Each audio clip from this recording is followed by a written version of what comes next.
Okay. And I have no screen. Why?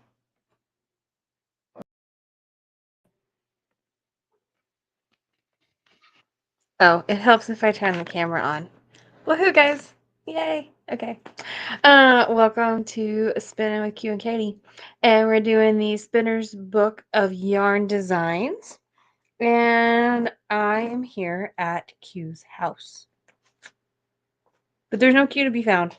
So we're going to go ahead and start and chat about awesome stuff going on with the book and a few other things about spinning. So let's get started. So this week we were covering pages 50 through 57 of the book. 57.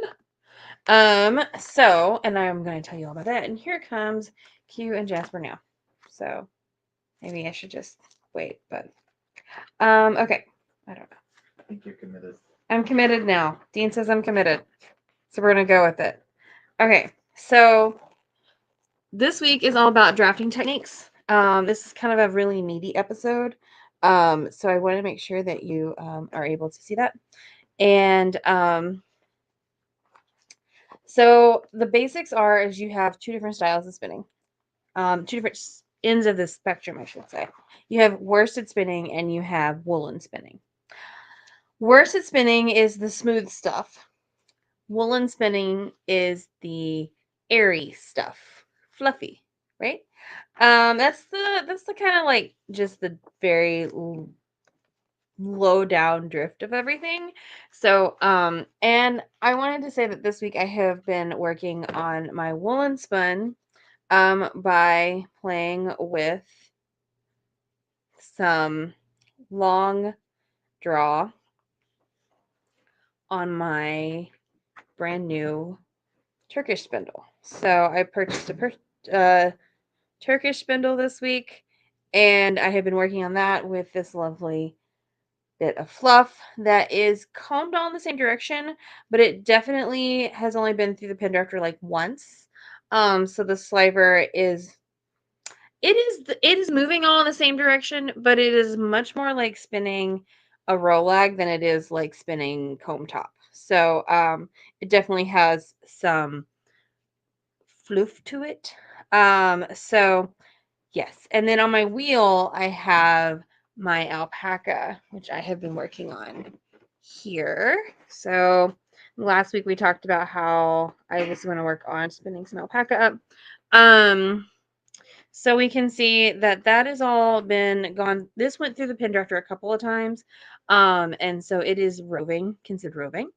And so it is really great for doing all this stuff. So yeah. All right, we're going to pause for just a sec and turn this off.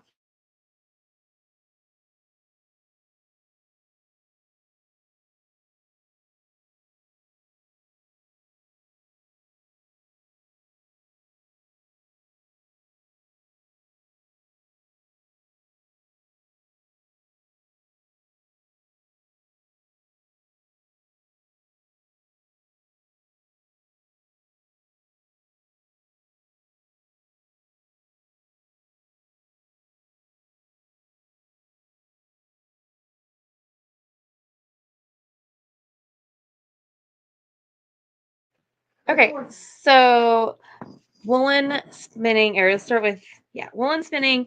A lot of times what you're doing is you're going to be spinning where you're going to be adding a lot of air into your spinning. So,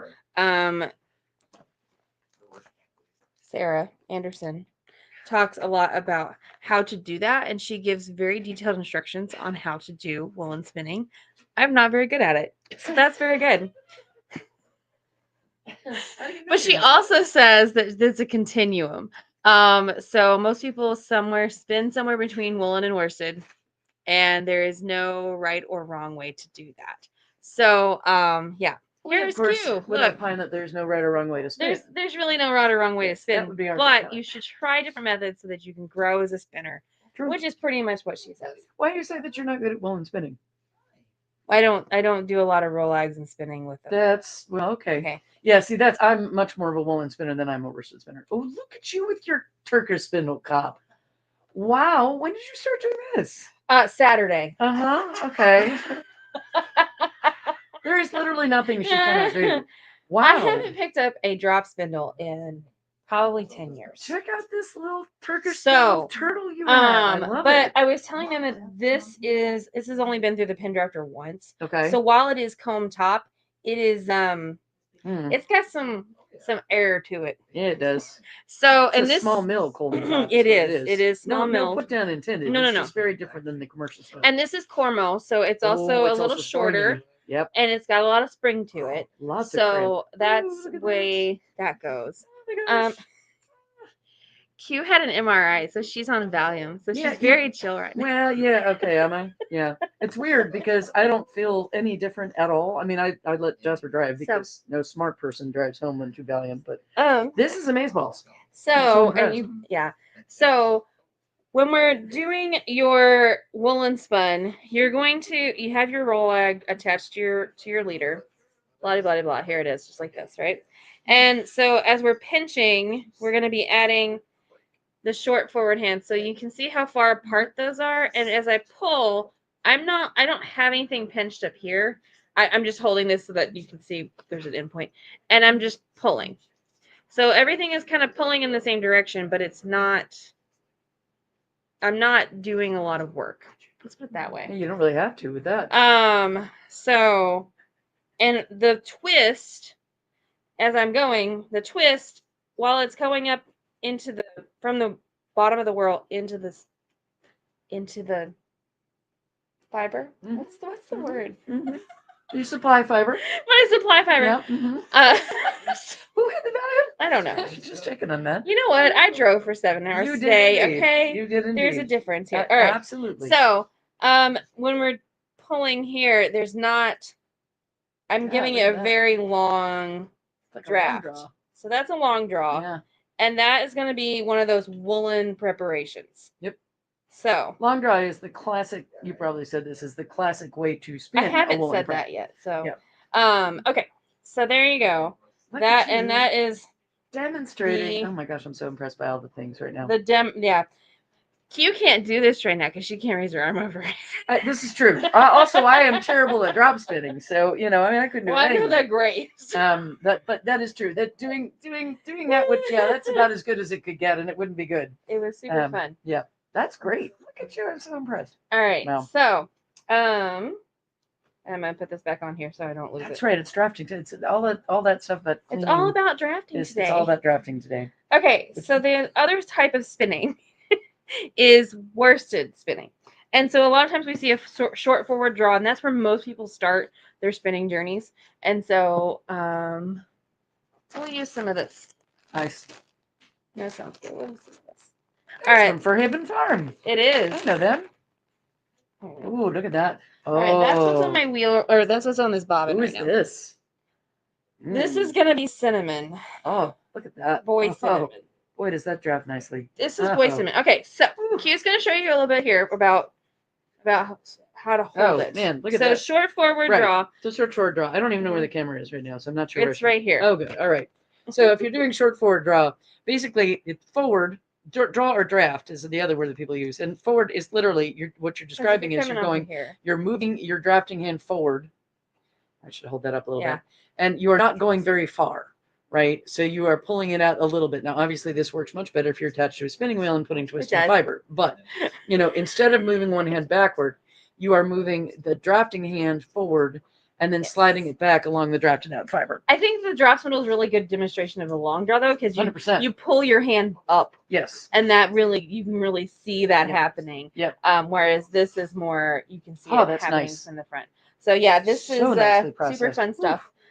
Central Virginia Fiber Mill did this stuff. Very nicely done. They're closing, so there you go. Yeah, that's very sad. Anyway, so those are your two basic ways to do things, and then I'm going to pull out some different fiber here. She's doing different. That. I learned an interesting thing at the Super Summer Knit Together retreat that I went to in June from Heavenly Bresser, who is a a spinning teacher and a carding teacher. She's a wheel rehabber. She's a very active and talented fiber person. And she taught a couple of classes, and also we did some demoing, and she was there as an attendee. And one of the things I learned was that the way she looks at it is there is a short forward draw and a short forward, I think she calls it a modified draw. And with the short forward draw that I learned, you're controlling the twist the whole time. Short forward modified draw, she just let the twist go. She just said she was using a prepped enough fiber that she would, instead of controlling the twist and sliding her hand back, she would just draft it out and let the twist travel back to her supply fiber hand. And she had it balanced enough, right? Yeah. So that the twist was not traveling. That's probably closer to what I do now. Okay. But it's a continuum, and it takes time to develop what works best for you. Right. Which is the most important thing. For the most part, most people need to be able to control that firsthand and control what comes into your supply fiber or doesn't. Or doesn't. You want to keep that twist out of your supply. Yep. Because twist means that we're adding strength, right? Because that's one of the things we talk about is smooth joins, where when you twist something together, you're doing what the wool wants to do, and that's basically locking everything together like that. So we don't want to encourage that in our fibers, in our supply. Because if we do, what happens is you have perfectly lovely supply fiber in your hands, and you look back, you try to draft it out, and because twist has traveled backwards into your supply fiber is functioning like yarn, in that it is now twisted and not draftable. And that's one of the things that folks that I work with at the beginning of their spinning journey and I talk about a lot is, if keeping the twist ahead of your supply fiber, it takes time to learn how to balance yourself and your wheel and your fiber enough that you can just let the twist go. So okay, that is nice. So who's that? This is Paris. It is Paris. Okay. This is Paris. Paris is lovely. She's a lovely rose gold alpaca, and she has a lovely little kawaii face. So squishy. Kawaii face. Love it. You know, the classic you look at an alpaca and you see the little nose sticking out, and it's not very far, and then you're like the ears sticking out, and then it's just this fluff. Yep. That's what she has. She's got a little smush face. Yes, she does. All right. So spinning from the fold. I can't do it. I am not. This is not a technique I'm very good at either. Okay, but you do start from comb fiber and comb top. So that's what this is comb top. So roving. And you don't work with the whole length of it. I mean, if you're spinning, you can, if you want to, you can use a whole length of roving or top to spin from. But if you're spinning from the fold, you're going to pull off a small chunk of it and fold it over a finger. So you're going to put, rather than working with the whole rope, or even a chunk of the rope, you're going to pull off basically a stapled length or the sort of rough equivalent and fold it over one finger and spin literally from the part of it that is folded over your finger. This is a technique I'm still trying to work on, because what tends to happen to me is that I wind up pulling too much from one end or the other.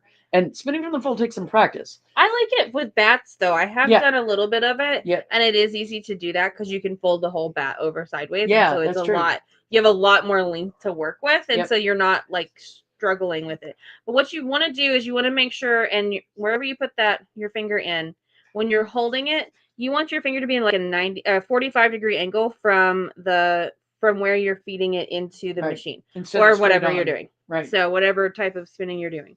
Whatever apparatus you're using for your spinning. Apparatus, I like that.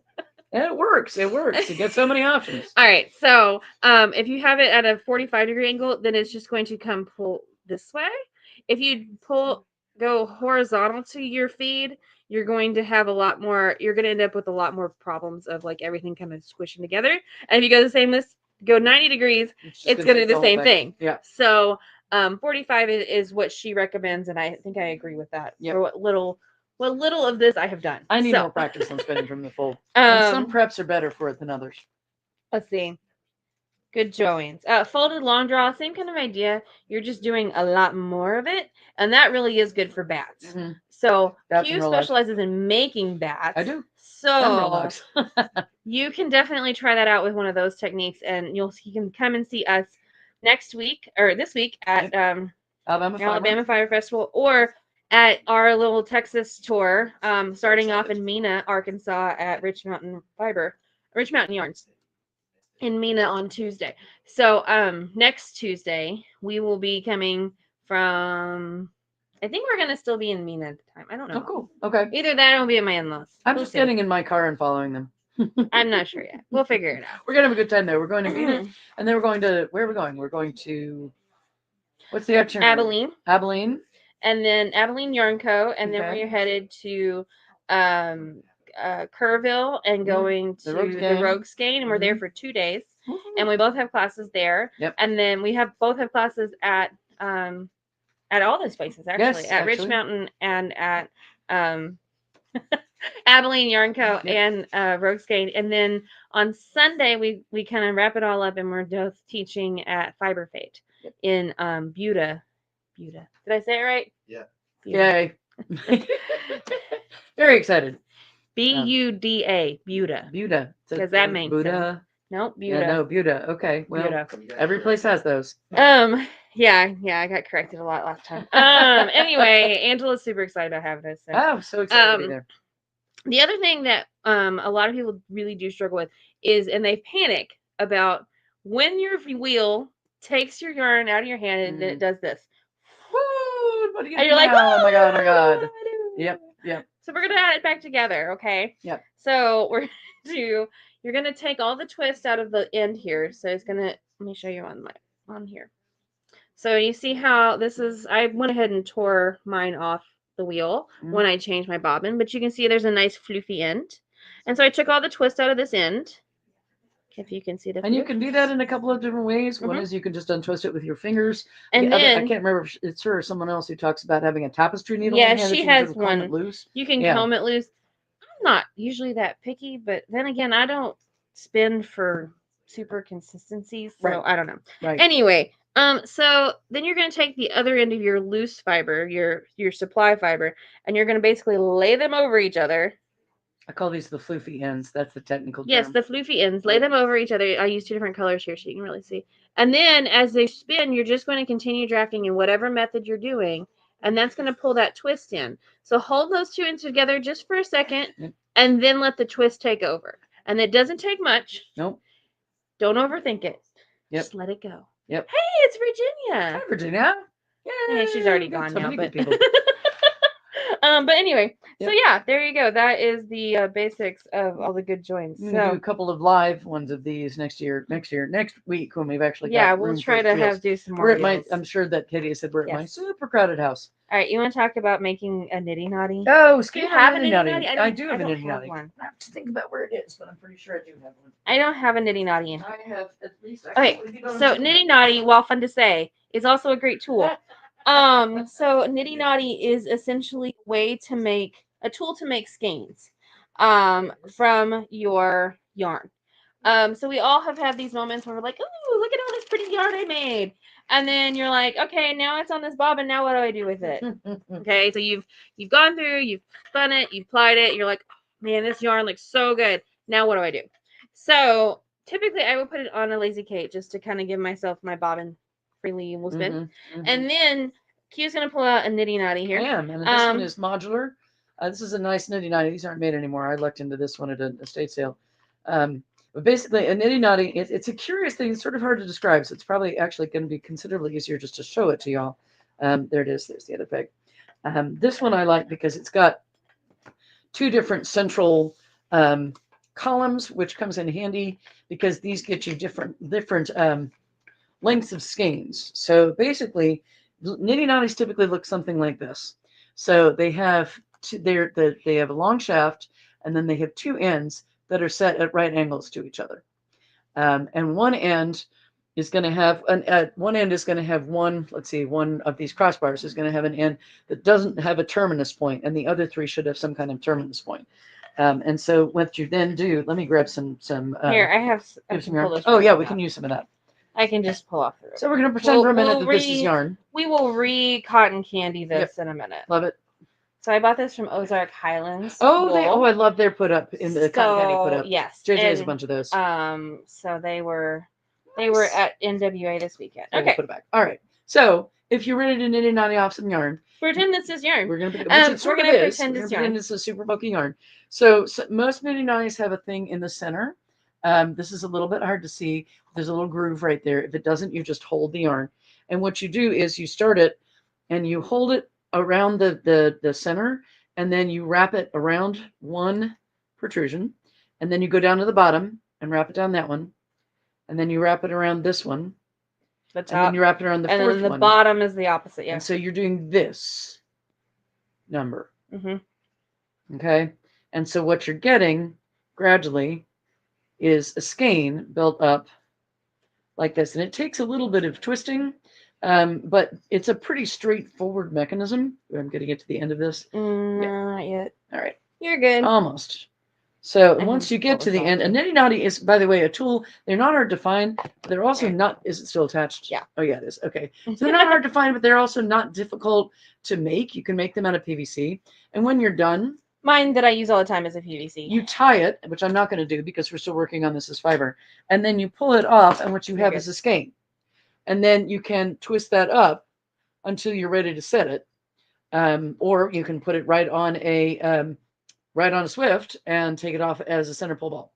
Yes. But basically, a nitty knotty is a terrific tool for taking yarn and turning it into a skein. Probably the easiest tool to do that with. Now, if you're not looking to skein your yarn, if you want to go straight from what you've spun to a center pull ball, you can use a Nostipin, which I have one of, but this is not Nostipin week, now, I think.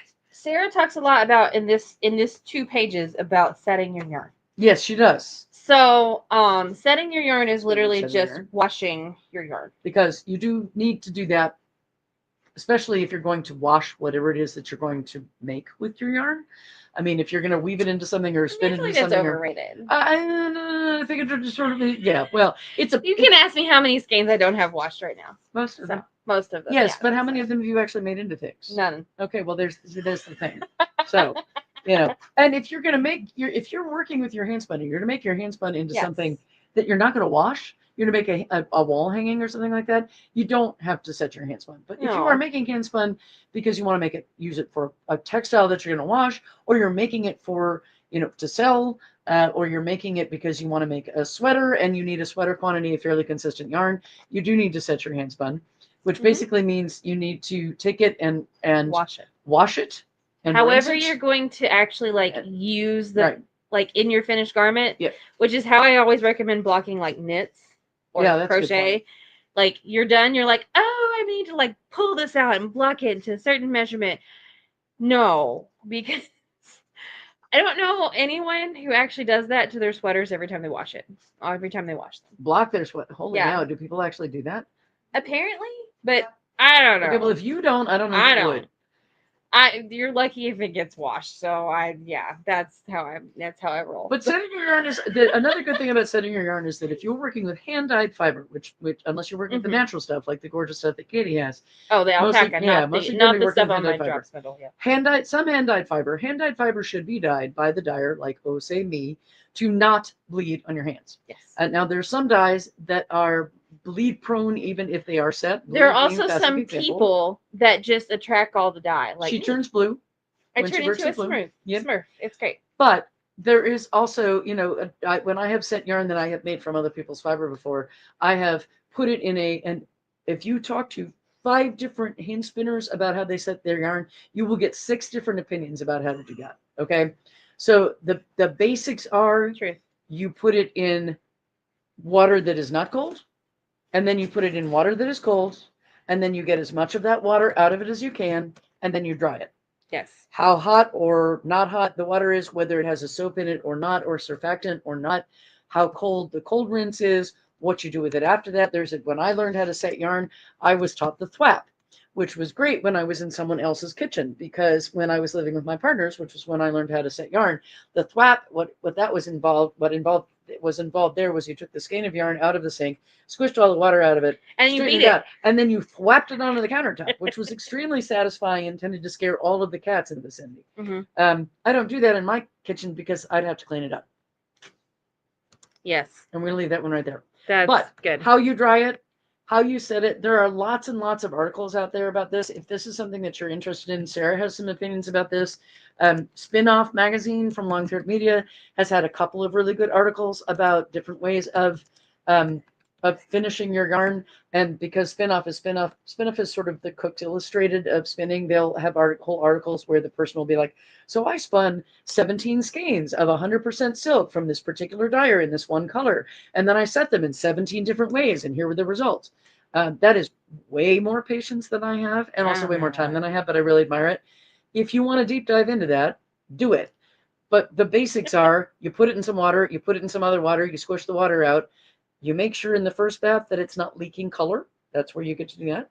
And then you dry it. And you can add a little vinegar if you want to. You can add a little soap. You can, or not. Soak, I don't. I like soak. I don't use any soap, but people like soak. Unicorn. I use soap when I wash my finished garments. Okay, which is this because I wear them a lot, and so they get really gross. So But I also carry them around with me for a long time before I actually ever finish them. So they're really gross. They're gonna be a little gross. Gross is relative, but so in conclusion, setting your yarn, important thing to do unless you don't care. Yep. If you do care, do a little digging beyond just sort of the basics that I've outlined and figure out what works for you. Mm-hmm. It's like a lot of other things in fiber crafting. The fiber police will tell you the one true way to do stuff. It's a remarkable how many fiber police disagree with each other vehemently. So, and since we are not the fiber police, we are not. We just sort of like to give you the outline and go, you will figure out what works for you. Yeah, because you will. We have faith. I mean, you can always just knit with it and see what happens. That is also true. Or weave with it and see what happens. And that's fine too. Yep. Just be able to understand that consequences happen. And if you haven't figured that out from the rest of life. Watching, things happen, and if you want to take that risk and don't measure that, then that's up to you. You want to not swatch? You can do that.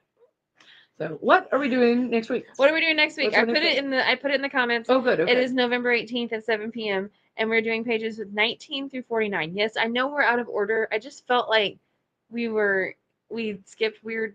She set the order. I don't know. Also, I will tell you right now, unless she has a big surprise planned, we will not be cleaning the fleece on camera. No, we won't. We're going to talk about some of it. We might look at a fleece. Yeah. I might have one. That would be exciting. Somewhere. Although, please make it a skirted fleece. I think I have some alpaca. Okay, I have an alpaca. I have faith that Fur Haven skirts its alpaca before it lets you have it. Sometimes. Okay. I've done a lot of skirts. We will be talking about fleece, but there will not be a live shoot guest. We will not be getting out, anything to, no.